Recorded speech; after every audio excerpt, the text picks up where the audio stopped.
using Zipforms, creating your contract paperwork. For this part of the series, we're going to be talking about how do you use Zipforms to create your contract paperwork. For today's example, we're going to be writing an offer for a buyer. So the first thing that probably happened is your buyers picked out a house. So you have a multiple listing sheet or a plano. The multiple listing sheet is going to have several pieces of information that you need. It's going to have the address.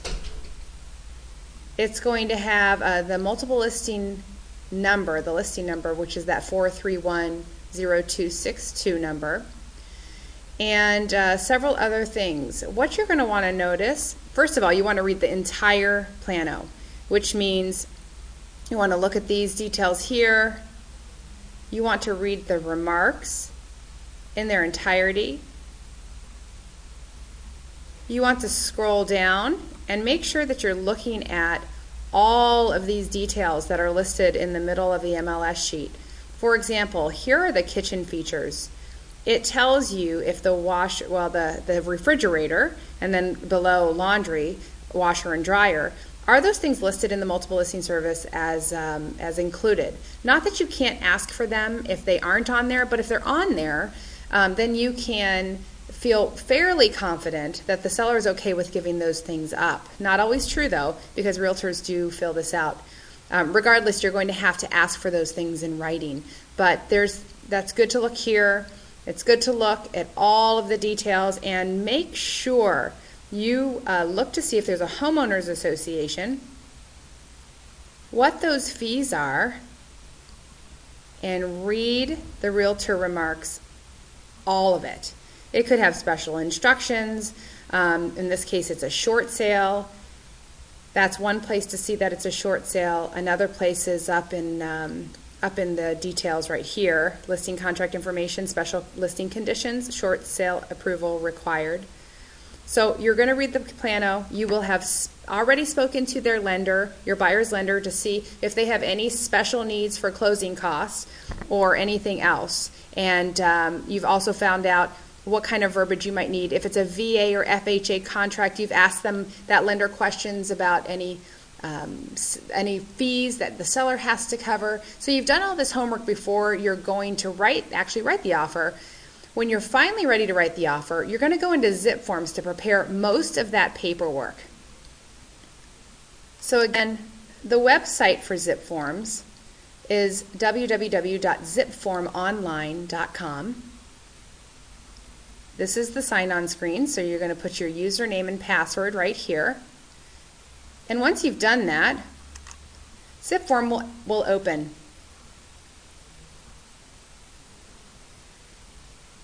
Below here will be lists of transactions that you've prepared before.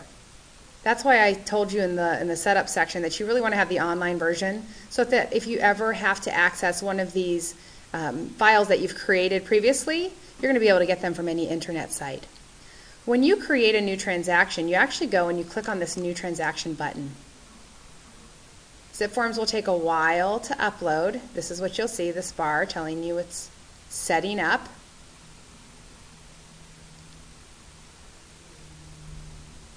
Right there. And what it's going to pull up is just the viewer where you're going to load your forms, and then an opportunity to name the transaction. So you can name the transaction anything you want. Usually it's the name of the address, so you can find it again. And then you just specify what is it. In this case, it's a purchase, and it's a residential property type. Those buttons that you're choosing, that's just for purposes of going and searching and filtering your search by those later. Then you click OK, and it's named everything. Now the next thing you have to do is you have to add your forms. I want you to notice that when you downloaded Zipforms, you should have downloaded two libraries, the AAR library and the Armless library. The Armless library contains a lot of your listing forms, such as the exclusive right to sell, which is your listing agreement.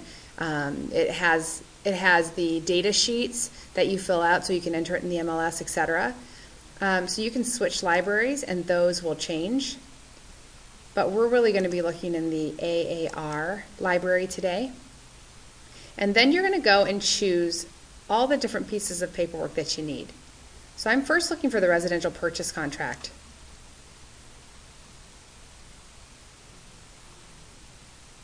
I'm not quite down far enough. Here it is, residential purchase contract. If you double click on that, what will happen is that form will be loaded into this section of your screen right over here. And you can go and load all of the forms you need. So in this case, we're going to need not only that, but we'll need the agency. Now, we're going to look at two different types of agency. I'm going to load this one, which is entitled Real Estate Agency Disclosure and Election. And I also want to show you what happens if you have two realtors in the same company, in our company. So you're doing a cross-sale agent with somebody else in our company. You're going to want to use this one, Consent to Limited Dual Representation. So we're also going to look at this form, which looks like this, Consent to Limited Representation. So aside from your agency forms, the other forms that you will need, remember there was a homeowners association for this particular property. There's the homeowners association paperwork, which looks like this.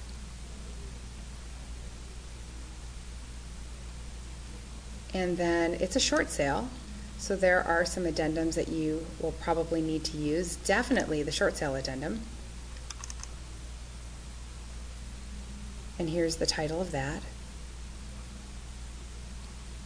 And then you'll also need, oftentimes, the as-is addendum. Let's find that one. Right here it is.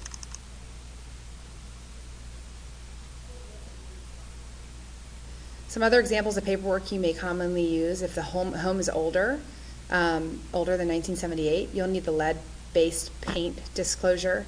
If it has a septic, you're going to need the wastewater addendum. If it's if it has a well, you're going to need just so you know, it's called on-site wastewater treatment facility addendum.